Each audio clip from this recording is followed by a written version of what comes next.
यार भाई, मैंने दुनियादारी के कॉलेज में एडमिशन लिया था। आपकी वो शादी कॉलेज जो सिखाती है ना, उससे कई ज्यादा ये दुनियादारी वाली कॉलेज सिखाती है। जेठा भाई की यही बात चाइना के रिचेस्ट पर्सन जैक मा ने भी मानी। मैं कभी अपने बेटे को ये नहीं कहूंगा कि अच्छे ग्रेड्स लाओ या स्कूल में टॉप 3 में शामिल हो जाओ। इनफैक्ट ये कहूंगा कि स्टडीज और वैल्यूएबल स्किल्स का कॉम्बिनेशन ही फ्यूचर है और उतना काफी है। लेकिन क्या ये सच में काफी है आज की तारीख में? या आपको फैंसी कॉलेजेस में फैंसी डिग्रीज और उसमें मिलने वाली फैंसी सैलरीज और कभी ना खत्म होने वाली रेस में हिस्सा लेना चाहिए या नहीं? और कैसे इस रेस को ड्रॉप करने के बाद उनके बारे में हम पढ़ते हैं सोशल मीडिया पे, न्यूज़पेपर पे, आर्टिकल्स में और हाई सेलिंग बुक्स के अंदर। उनका माइंडसेट और किस बेसिस पे वो ये डिसीजन लेते हैं और क्या ड्रॉपिंग ही फ्यूचर है?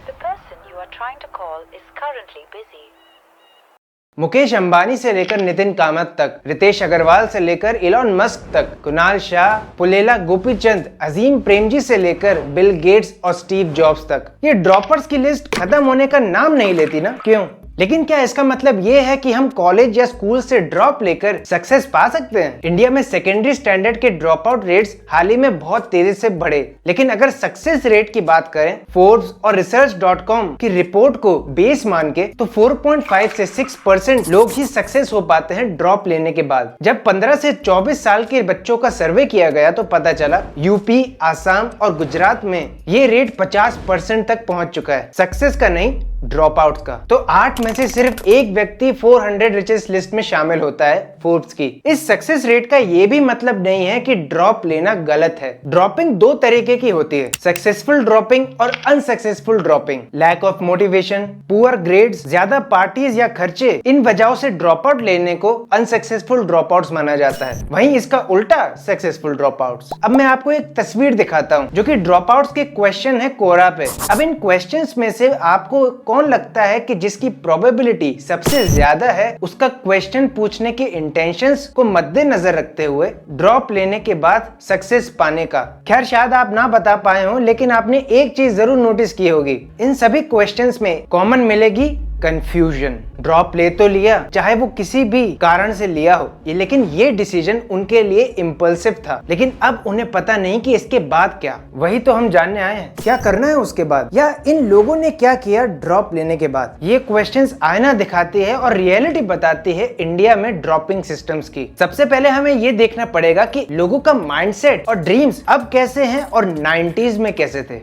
अरे सोडी, कंपटीशन कितना बढ़ गया है। करेक्ट।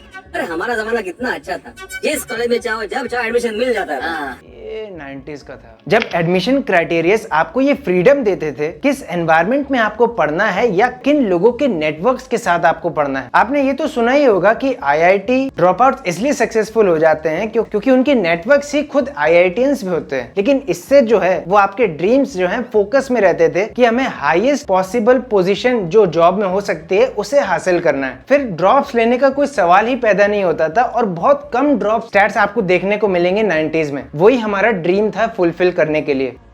35 कंपनी आगे चली गई, किसी का कट ऑफ क्लियर नहीं हो रहा है। अब का माइंडसेट जो है वो अपॉर्चुनिटीज पे निर्भर करता है। जहां अपॉर्चुनिटी मिली वहां हम चल दिए। अब हमारे पास अनलिमिटेड ऑप्शंस हैं करियर चूज करने के। तो हमारा जो प्राइम फोकस है यहाँ हाईएस्ट पोजीशन जॉब के लिए नहीं, इस मॉडर्न वर्ल्ड में हाईएस्ट लेवल तक पहुंचना है किसी भी फील्ड के अंदर। वो कहते हैं ना कि करियर और चीज ऐसी बनाओ या तो वो ओनली वन हो या नंबर 1 हो, और यही आज के ड्रीम्स की डेफिनेशन है। लेकिन अब हमें अपने हिसाब से ड्रीम्स को बनाने की अपॉर्चुनिटी है, तो क्यों ना अपने स्कूल कॉलेजेस को ड्रॉप किया जाए और अपने ड्रीम्स को फुलफिल किया जाए। लेकिन जो कि गलत नहीं है, लेकिन इन्फ्लुएंस होके या बिना रिसर्च के अनक्लियर पाथ और लॉन्ग टर्म का सोचे बगैर डिसीजन लेना आपको एक अनसक्सेसफुल ड्रॉप आउट्स की कैटेगरी में डाल देता है। और यही पैटर्न हमें बहुत से देखने को मिला। आप खुद इसके गवाह बन सकते हैं। अगर किसी ने आपके आसपास ड्रॉप लिया हो और उनमें ये क्वालिटीज हो जो मैंने अभी बताई, तो आप समझ जाएंगे कि ये एक अनसक्सेसफुल ड्रॉप आउट्स की तरफ जा रहे हैं। और मेनली बहुत से लोगों में यही देखने को मिलता है, इसलिए सक्सेस रेट 4.5-6% के आसपास वेरी करता है। तो अब यहाँ मेनली 4 चीजें आती हैं जो हमने नोटिस की, उसके ऊपर थोड़ी पढ़ाई लिखाई करी तो ये बातें पता चली सक्सेसफुल ड्रॉप आउट्स के बारे में कि वो ड्रॉप लेने के बाद आगे कैसे प्रोसीड करते हैं। पहला आता है स्किल कॉन्सेप्ट। बात साफ है, अगर आपको आज की डेट में वर्क लाइफ बैलेंस में बैलेंस रखना है तो ड्रॉपर स्किल कॉन्सेप्ट का इस्तेमाल ज्यादा करते हैं। किसी स्किल के ऊपर काम करना और उसे पार्ट टाइम बना के धीरे धीरे उसको एक्सपेंड करते हुए फुल टाइम बनाना। एग्जाम्पल के तौर पे हर्ष गुजराल जॉब के साथ पार्ट टाइम कॉमेडी करते करते फुल टाइम बना गए। भले ही वो ड्रॉप आउट नहीं थे, लेकिन मैं सिर्फ एक एग्जाम्पल दे रहा हूँ। ये कॉन्सेप्ट अनएम्प्लॉयमेंट और वर्क लाइफ बैलेंस के साथ साथ आपके सेल्फ सेटिस्फेक्शन का भी ध्यान रखता है। वैसे ये कॉमेडी का बिजनेस मॉडल कैसे काम करता है और क्या सैलरी स्ट्रक्चर रहता है उसके बारे में हमने वीडियो आई बटन पे डाल दी है। और अब तो बहुत से लोग स्किल्स डेवलप करते हैं जैसे web development, video editing, public speaking, story telling, जिसके इस्तेमाल से सोशल मीडिया पे अपनी एक पहचान बना पाते हैं और उनका ड्रॉप लेना सक्सेसफुल बन जाता है। मैं कंपेयर नहीं करना चाहता, बट यहाँ टॉपर्स और ड्रॉपर्स का कंपैरिजन अपने आप हो जाता है। टॉपर्स मेनली फोकस करते हैं 90s वाले रूल को कि हाईएस्ट पोजीशन जो भी जॉब में है उसे हासिल करना। वहीं ड्रॉपर्स का फोकस तो आप समझ ही गए होंगे। टॉपर्स मेनली एकेडमिक स्किल्स पे फोकस करते हैं। हाँ, अब धीरे धीरे वो भी चेंज होने लगा है कोविड के बाद से। वैसे आपका क्या ख्याल है इसके बारे में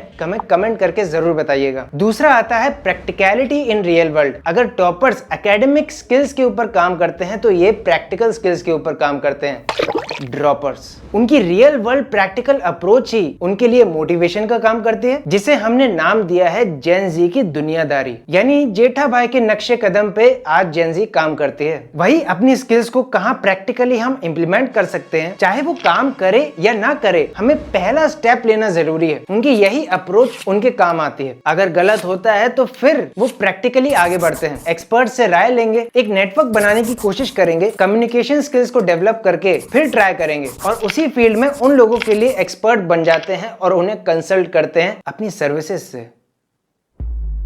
जैसे रोबोट 2.0 का पक्षी राजन। बर्ड्स के लिए वो इतना ज्यादा कुछ नहीं कर पाए, लेकिन उन्होंने इतने ज्यादा एक्सप्लोर किया बर्ड्स को कि वो प्रोफेसर बन गए। उनका माइंडसेट ऐसा रहता है कि जितना पढ़ना था पढ़ लिया, अब उसे प्रैक्टिकली इंप्लीमेंट करने की बारी है, तो ड्रॉप लो और इंप्लीमेंट करते हैं। चलो, स्टीव जॉब्स ने यही किया एप्पल के साथ भी। एक और एग्जाम्पल मैं देता हूँ। आपने बहुत लोगों से ये सुना होगा कि यार मैं जब मुंबई पहुंचा तो मैंने बहुत स्ट्रगल किया और वो स्ट्रगल करने के बाद मैं आज यहाँ पर खड़ा हूँ। तो वहां मुंबई जाना और स्ट्रगल करना एक प्रैक्टिकल अप्रोच को दर्शाता है। और इन स्टेप से जो है वो उनका तीसरा पॉइंट भी क्लियर हो जाता है, वो है अनफेयर एडवांटेज। कुछ ड्रॉपर्स की खास बात होती है कि वो अपने स्किल्स को इतना ज्यादा डेवलप या उसमें मचाने लगते हैं कि उस इंडस्ट्री में उनके अलावा वो काम कोई और कर ही नहीं सकता, तो उनके लिए वो अनफेयर एडवांटेज बन जाता है। एग्जाम्पल के लिए ये